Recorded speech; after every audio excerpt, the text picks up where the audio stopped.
우리 다 같이 한 절씩 교독해서 읽도록 하겠습니다. 제가 먼저 읽겠습니다. 천국은 마치 밭에 감추인 보화와 같으니 사람이 이를 발견한 후 숨겨놓고 기뻐하며 돌아가서 자기의 소유를 다 팔아 그 밭을 사느니라. 또 천국은 마치 좋은 진주를 구하는 장사와 같으니 극히 값진 진주 하나를 발견하며 가서 자기의 소유를 다 팔아 그 진주를 사느니라. 또 천국은 마치 바다를 치고 각종 물고기를 모는 그물과 같으니 그물에 가득함에 물가로 끌어내고 앉아서 좋은 것은 그릇에 담고 못된 것은 내버리느니라. 세상 끝에도 이러하리라. 천사들이 와서 의인 중에 악인을 가르느니라. 합독하십니다. 불못불에 던져 넣으리니 거기서 울며 이를 갈리라. 아멘. 살아계신 하나님의 말씀입니다. 지금 우리가 이 살고 있는 시대, 이 시대를 우리가 이 영어로 뉴노멀이라고 그래요. 뉴노멀 시대에 우리가 살고 있다. 이 뉴노멀이라는 이 말이 무엇을 얘기하는가 하면 새로운 시대, 새로운 기준을 얘기하고 있어요. 이전에는 비정상적으로 여겨졌던 그러한 것들이 지금은 어때요? 정상적으로 아무것도 아닌 것처럼 그렇게 변해버린 그러한 세상이 지금 왔습니다. 이 코로나19으로 인해서 우리가 살고 있는 이 세상은 대변화를 우리에게 가져다 주었어요. 이 시대가 그렇기 때문에 뭐라고 얘기해요? Before Corona and After Corona 이렇게 해서 구분할 만큼 우리가 이 코로나는 우리의 삶을 완전히 바꿔놓고 우리의 고정관념을 완전하게 바꿔놓았습니다. 이 전 세계에 지금 이 팬데믹으로 우리가 이 고통을 받고 있는데 이로 인해서 이전에 우리가 자유롭게 사람과의 그 접촉이 없어지고 어때요? 비대면을 강조하는 그런 시대가 왔어요. 지금 우리 예배를 드리지만 다 마스크를 쓰고 하나님께 예배를 드리잖아요. 이전에 보지 못했던 코로나 이전에는 우리가 보지 못했던 그러한 모습들이 우리에게 주어지고 있는 것입니다. 그런가 하면 어때요? 사회적으로도 거리두기라고 있죠. 그리고 모든 회사들이 재택근무를 해요. 이전에 생각하지 않았던 이 재택근무를 해보니까 어때요? 굳이 나가서 시간들을 스펜드하면서 그렇게 다니면서 이렇게 회사를 다녀야 할 이유가 없는 거예요.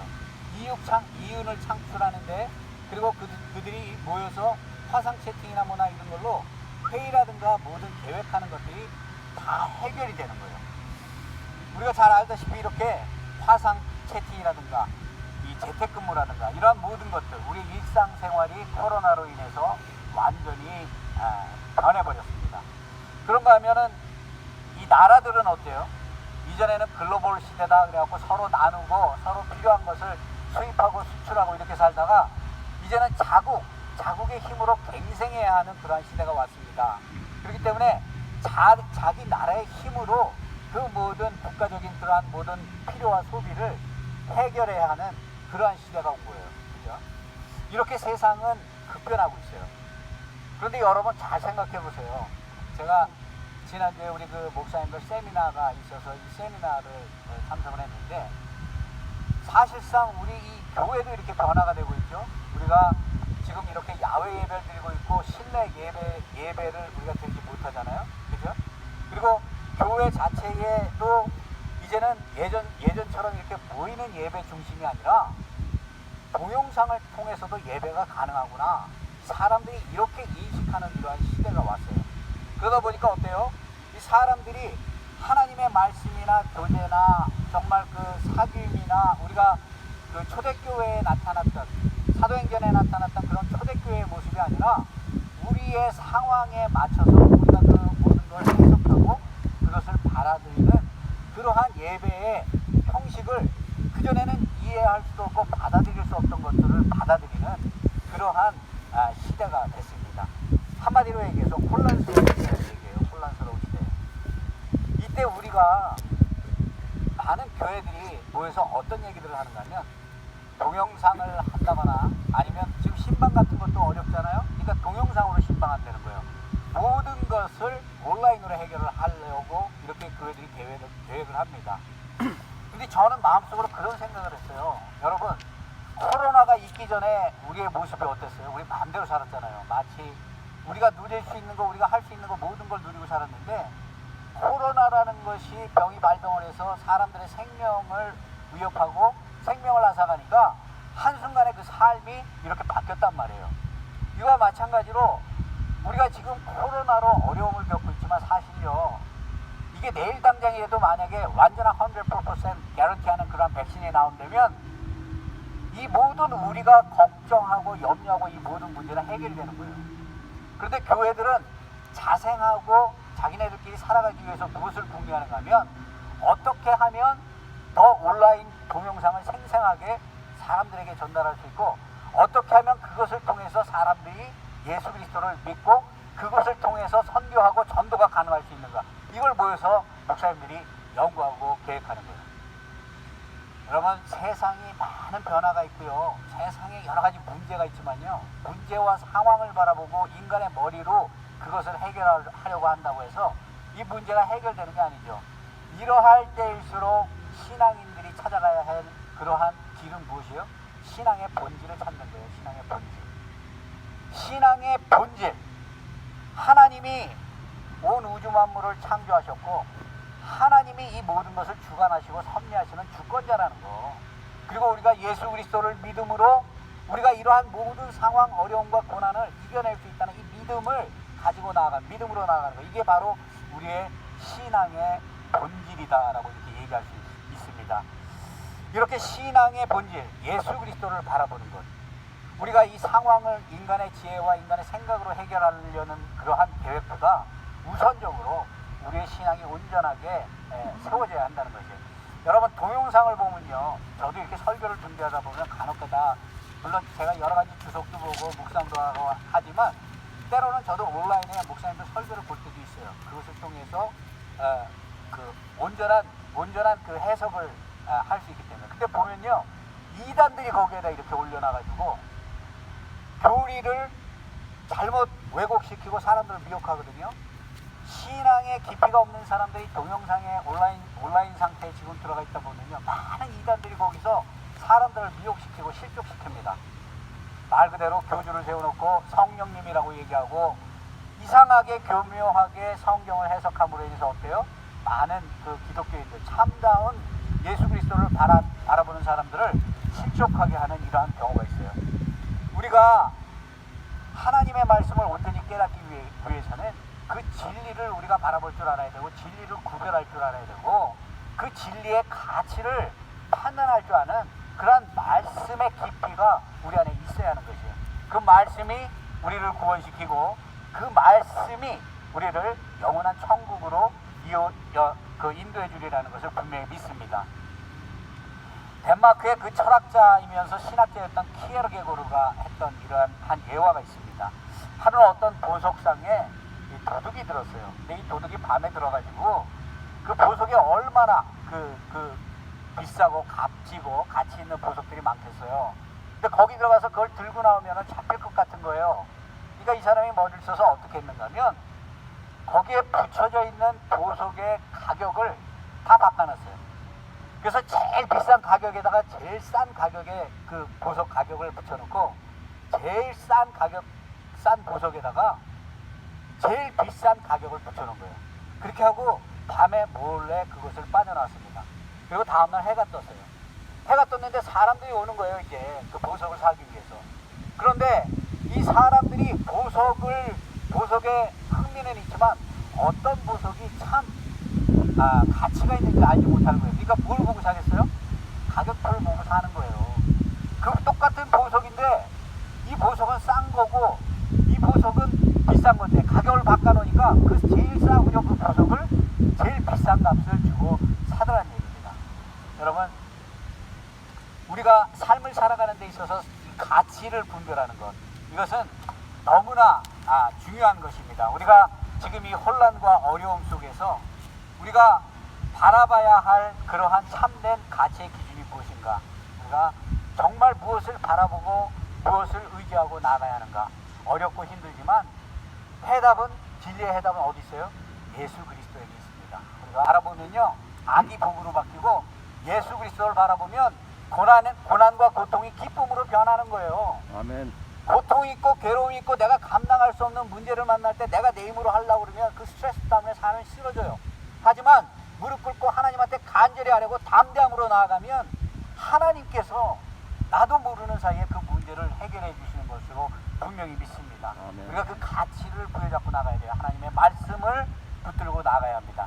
오늘 이 본문 44절 보면요, 천국은 마치 밭에 감추인 보화와 같으니 이 사람이 이를 발견한 후 숨겨두고 기뻐하며 돌아가서 자기의 소유를 다 팔아 그 밭을 사느니라 라고 이렇게 얘기합니다.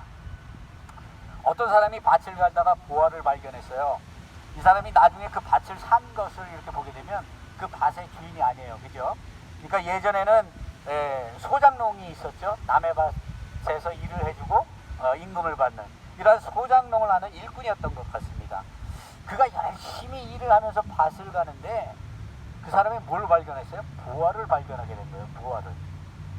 보화를 발견해가지고 그 사람이 어떻게 했다고 얘기를 하는가 하면 그것을 땅에다 묻고 돌아가서 자기의 소유를 다 팔아가지고 그 밭을 샀다 하는 게 예수님께서 천국을 비유해서 말씀을 해주신 것입니다.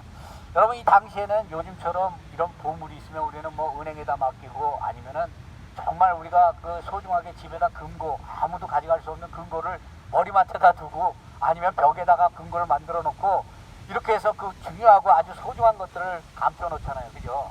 근데 그 시절에는 이 보물을 감출 수 있는 곳이 이렇게 밭이었어요. 밭. 땅을 파서 그곳에다 보물을 감춰 놓으면 그 땅을 파서 숨겨놓은 사람 말고는 아무도 모르는 거예요. 제가 이 보물의 가치를 찾아보기 위해서 보다 보니까 이 산삼을 캐는 사람들이 이 산삼의 중국에서 중국 산삼 같은 걸 캘 때 아니면 백두산이나 이런 데서 산삼을 캘 때 이 사람들이 그 산삼을 캐서 그 주위에다 그 씨를 뿌려놓는데요. 뿌려놓고 20년이 지나면 20년 산이 되는 거고 50년이 지나면 50년 산이 되는 거예요. 근데 이 사람들이 그곳에서 있으면서 30년 정도 지나면 그것을 약재로 쓰기 위해서 캐낸답니다. 근데 그것을 뿌린 자리는 누구만 알아요? 뿌린 사람만 아는 거예요. 뿌린 사람만. 그렇기 때문에 이 농부가 그 보물을 발견하고 그것을 땅에다 깊숙이 묻어놓고 그 다음에 한 것이 무엇인가 하면 그가 돌아가서 자기가 소중하게 생각하는 값이 나가는 중요한 그 모든 것들을 다 팔아가지고 그 밭을 샀다라고 이렇게 얘기합니다. 그 모든 소유를 팔아서 그 밭을 샀다라는 것을 이 영어로 보게 되면 sold all he had. 그가 가지고 있는 거를 모두 팔았다는 얘기예요. 그러니까 돈이 되고 값어치가 있는 거는 다 파는 거예요. 집에서. 그것을 다 팔아가지고 이 사람이 한 것은 무엇이에요? 그 밭을 샀다는 거예요. 우리가 이 사람이 이 밭을 샀다라고 얘기했을 때 자기의 소중한 걸 팔아서 밭을 산 이유가 무엇이에요? 가장 소중한 가치를 그가 어떻게 했어요? 발견했기 때문에. 가장 자기에게 큰 가치라고 생각하는 것, 그 보화를 발견하게 되니까 자신이 가지고 있던, 자기가 정말 기념을 해서 가지고 있었던 것도 있을 거고 아니면 아내한테 받은 선물일 수도 있을 거고 소중하게 생각해서 고이고이 간직해 놨던 것이 있었는데 그 모든 것보다 밭에 놓여 있는 그 보물의 가치가 더 큰 거예요. 그러니까 이 모든 것을 팔아가지고 그 밭을 샀다라고 이렇게 얘기합니다.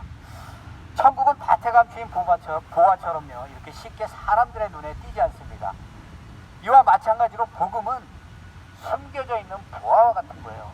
우리가 이 하나님의 말씀이 증거되는 것을 누구나 다 그것을 받아들이고 그것을 듣고 그것을 이해하는 게 절대 아닙니다.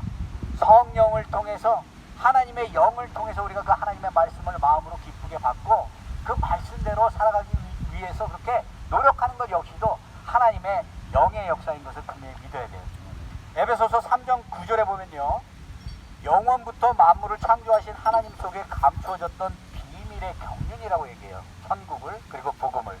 그런가 하면 골로새서 1장 26절에는 이 비밀은 만세와 만대로부터 감추어졌던 것인데 이제는 그의 성도들에게 나타났다.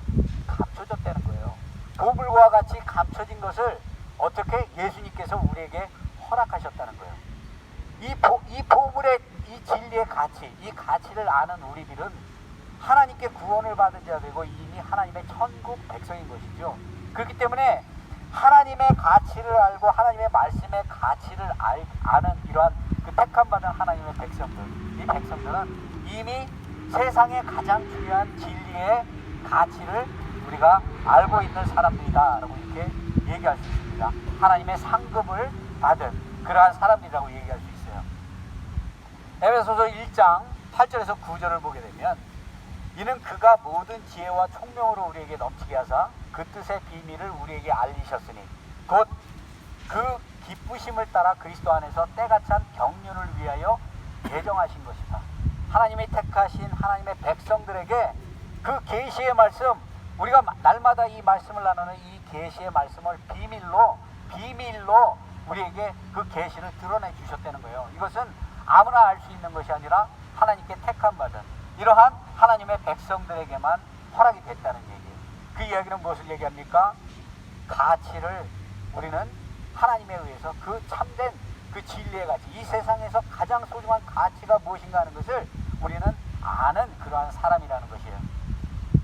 사람이 가치를 알고 모르는 거에 따라서 그 인생이 달라집니다. 성경에 보면요, 가롯 유다가요 예수님의 제자였어요. 그리고 베드로도 예수님의 제자였죠. 가롯 유다는요 예수님을 따를 때 무엇을 바라보고 따랐어요? 그 예수님의 영광, 예수님을 따르면 자기가 부와 권력과 그 모든 것을 누릴 수 있다고 믿고 따랐어요.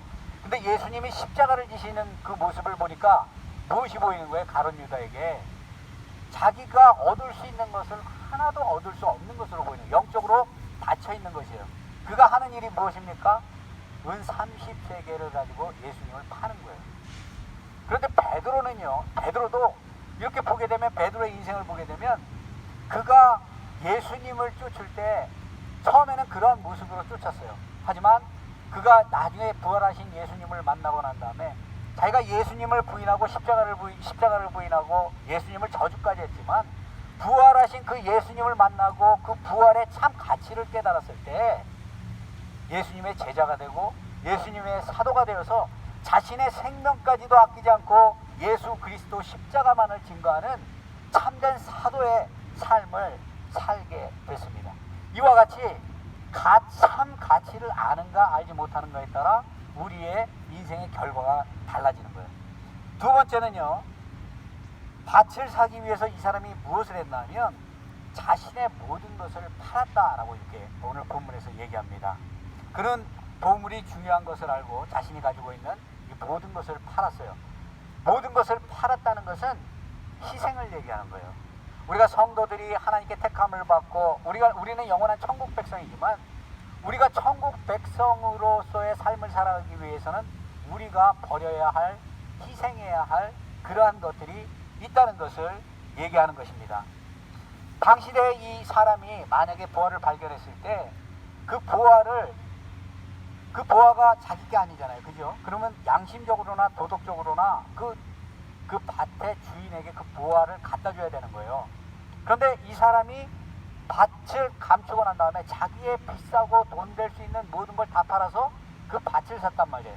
밭을 산 이유가 무엇이에요? 그 보물을 갖기 위한 거예요. 결론은 그 보물의 가치가 자신이 가지고 있는 것보다 더 많은 가치가 있기 때문에 그가 이렇게 했다라고 얘기하는 거죠. 이 사람의 도덕성이나 양심을 보는 것이 아니라 이 사람이 과감하게 자기가 아끼던 것을 팔았다는 거예요. 여기에 우리가 포커스를, 예수님께서 말씀하시고자 하는 것은 바로 여기에 핵심이 있는 것이에요. 예수님께서는 제자들에게 누누이 뭐라고 말씀하셨어요? 마태복음 16장 24절에 보면 누구든지 나를 따라오려거든 자기를 부인하고 자기 십자가를 지고 나를 따르라. 자기 십자가를 지고 나를 따르라. 마태복음 10장 37절에서 38절에 보면 아버지나 어머니를 나보다 더 사랑하는 자는 내게 합당하지 아니하고 아들이나 딸을 나보다 더 사랑하는 자도 내게 합당하지 아니하며 또 자기 십자가를 지고 나를 따르지 아니하는 자도 내게 합당하지 아니하나. 여러분, 우리는 천국을 소유했지만 예수 그리스도를 따르기 위해서는 세상 사람들에 비해서 우리가 내려놓아야 할 것이 많이 있습니다. 그것은 때로는 헌신이 되기도 하고요, 사랑이 되기도 하고요, 희생이 되기도 합니다. 예수님의 십자가의 길은 우리를 죄에서 구속하기 위한 하나님의 그 사랑을 표현해 주신 것이 바로 예수님의 사랑이에요. 예수님의 십자가입니다. 그렇기 때문에 우리는 예수 그리스도를 따라간다, 예수 그리스도를 믿는 하나님의 백성이다, 성도라고 우리가 이렇게 고백했을 때 우리는 우리 자신이 소중하게 생각하는 그 모든 것들을 내려놓고 그 무엇보다도 예수님을 가장 가치 있는 것, 가장 소중한 것으로 믿고 따라야 할 것이에요. 우리 성경에 보면 가장 여기에 그 근접한 사람이 누가 있어요? 바울이 있어요. 바울. 이 사도 바울은 당시대에 최고의 권위를 가졌던 사람입니다. 그는 예수 그리스도를 믿는 사람들을 핍박하고 사회적으로는 어때요? 그가 유대인이고 길리기아의 다소에서 태어났다 얘기하고 8일 만에 할례를 받았고 이스라엘 족속이고 베냐민 집하고 히브리인 중에 히브리인이고 율법으로는 바리새인이다. 말 그대로 그 시대의 최고의 덕망과 최고의 권위와 최고의 부와 사람들이 필요로 하고 원하는 그 모든 것을 누리면서 사는 그러한 자였다는 얘기예요. 그렇기 때문에 그 하나님을 대적하는 예수 그리스도라는 어떤 이단, 집단들이 그 그리스도인들이 모여서 예수를 하나님이라고 이렇게 증거하는 것을 그가 인정할 수 없는 거예요. 그러니까 어떻게 했어요? 살기등등해서 그들을 잡아서 때리고 옥에 가두고 죽이기까지 하였다. 하나님을 알지 못할 때요, 하나님의 온전한 하나님을 만나지 못했을 때 바울의 모습입니다. 그런데 이 바울이 어떻게 변하는가 하면 다메섹에서 예수님을 만나게 돼요. 예수님을 만나는, 예수님이 나타나시는, 예수님이 하나님이라는 그 가치를 바울에게 보여주는 그러한 체험을 한 거예요. 이 바울이 그 다음에 어떻게 변하게 됩니까? 그가 누리던 부와 세상의 권력과 힘과 의지하던 그 모든 것을 분토처럼 여겼다라고 이렇게 얘기합니다. 이것은요, 예수님을 만난 사람만이 고백할 수 있는 고백이에요. 아무나 나는 순례자가 될 수 있습니다. 나는 예수님의 제자가 될 수 있습니다. 여러분, 미국에서 예수 믿는다 그러면 누가 뭘 안 그래요. 아랍이라든가 지금 그곳에서 선교사님들 가서요, 목숨을 내놓고 선교하거든요. 그분들은 목숨을 담보로 예수를 증거합니다. 제가 이것을 묵상하면서 이런 생각을 했어요. 우리 교회가 굉장히 어려움을 당했잖아요. 직분이라는 게 뭐예요? 교회를 세우기 위해서 주어지는 거예요. 교회는 직분으로 세워지는 게 교회입니다. 직분자가 세워지면요, 그만큼 교회가 단단해지고 주님의 몸된 교회를 세우는 거예요. 그런데 그 교회를 세우라고 직분을 줬더니 십자가와 같은 어려움과 고난이 있고 환란이 있으니까 어때요? 다 집 나가 버리잖아요. 그리고 다른 데 가서 어때요? 자신들의 부를 자랑하면서 장로다, 권사다, 집사다 이렇게 얘기하고 다닌다는 얘기죠. 여러분, 우리는 연약하고 부족하지만요, 저는 그렇게 생각합니다. 우리 남아서 이 교회를 지키신 여러분이요, 참된 장로님들이고 권사님들이고 집사님들이에요. 저는 그 사람들을 서리집사보다 못한 사람들이라고 그렇게 생각합니다. 참다운 신앙, 저는 자랑스러워요. 그리고 제가 그곳에서 여러분들의 신앙을 보면서 많은 것을 보고 배웠습니다. 저 역시 하나님께 감사함을 느낍니다. 빌립보서에 보면 3장 7절 9절에 7절에서 9절에 바울이 이렇게 얘기해요. 그러나 무엇이든지 내게 유익하던 것을 내가 그리스도를 위하여 다 해로 여길 뿐더러 또한 모든 것을 해로 여김은 내 주 그리스도 예수를 아는 지식이 가장 고상함을 인함이라. 내가 그를 위하여 모든 것을 버리고 배설물로 여김은 그리스도를 얻고 그 안에서 발견되려 함이라 라고 이렇게 말씀합니다. 우리 안에 이러한 고백이 있길 원합니다. 이러한 고백이 우리 안에 있을 때 참다운 구원, 참다운 천국이 우리에게 주어지리라 분명히 믿습니다. 아멘. 이와 같이 그 45절과 46절에는 반복된 그러한 말씀을 하죠. 또 천국은 마치 좋은 진주를 구하는 장사와 같으니 극히 값진 진주를 발견하며 가서 자기의 진주를 다 팔아 그 진주를 사느니라 라고 이렇게 얘기합니다. 진주 장사는 뭐예요? 진주에는 전문가예요. 진주의 값어치를 가장 누구보다도 잘 아는 사람이 진주 장사예요. 그런데 자기가 평생을 살다가 살아도 보지 못한 그러한 진주, 값어치 나는 진주를 보게 되니까 자기가 그 전에 소중하게 여기던 그 진주를 다 팔아서 무엇을 사요? 가장 소중하게 여기던 그러한 진주를 샀다라고 이렇게 말씀을 하고 있습니다. 예수님께서 이렇게 똑같은 비유 이유를 반복해서 말씀하시는 이유가 무엇일까요? 천국은 이와 같이 우리에게 너무나 소중하고 가치가 있는 것이다 라는 것을 말씀해 주기 위한 것입니다. 베드로가 예수님의 제자로 부름받고 수제자로 그렇게 많은 그 공생의 기간에 공헌을 했지만 그가 연약하고 부족함으로 예수님을 저주하고 예수님의 예수님께서 십자가에 달리실 때 베드로가 그를 부인하고 도망가 버려요. 그런데 그에게 부활하신 모습으로 예수님이 찾아갔을 때 베드로가 무엇을 하고 있었습니까? 고기 잡고 있었어요. 베드로가 예수님께 처음에 부름받을 때요, 자기가 소중하게 여기던 먹고 살 수 있는 생계 유지할 수 있는 배와 그물과 그 많은 고기들, 부를 얘기하는 거예요. 그걸 다 버리고 예수님을 쫓았어요. 그 이유는 뭐예요? 예수님이 이적과 기적을 행하시니까 내가 예수님 옆에 있으면 많은 세상에서 감당할 수 없는 부와 권력과 힘을 누릴 수 있을 거라고 생각을 한 거예요. 그런데 예수님께서 십자가에서 돌아가시고 나니까 그가 다시 잡은 게 뭐예요? 바울이 얘기하는 분토와 같다는 재물과 권력과 세상적인 힘을 붙들고 살고 있었어요. 하지만 예수님께서는요, 베드로에게 찾아가셔서 그 베드로에게 예수님의 부활을 보여주시고 나의 양을 치는 제자로 베드로를 다시 세우시는 모습을 봅니다. 저와 여러분은요, 하나님이 사랑하셔서 하나님의 가치를 보여주시고 하나님의 아들 예수 그리스도를 하나님의 아들로 입술로 고백할 수 있도록 성령의 충만함을 부어주셔서 이 세대를 이끌어가는 참다운 하나님의 제자로 세우신 줄로 저는 분명히 믿습니다. 이 가치를 아는 저와 여러분이 되어야 할 것입니다. 이스라엘은 이스라엘의 그 사해바다, 이 사해바다는 절벽이 많습니다.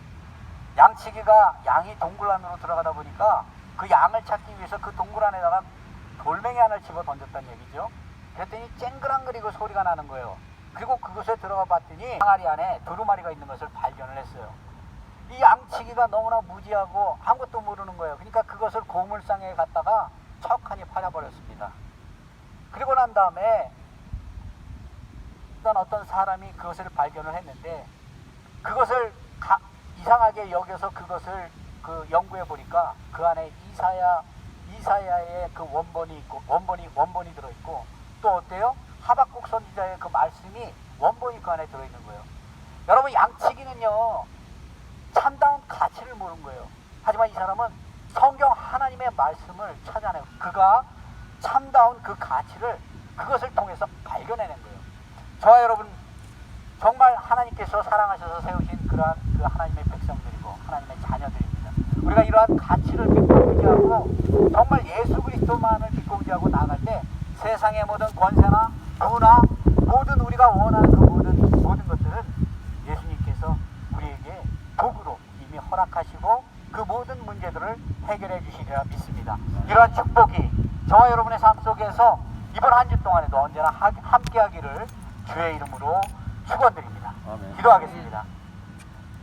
할렐루야. 하나님 아버지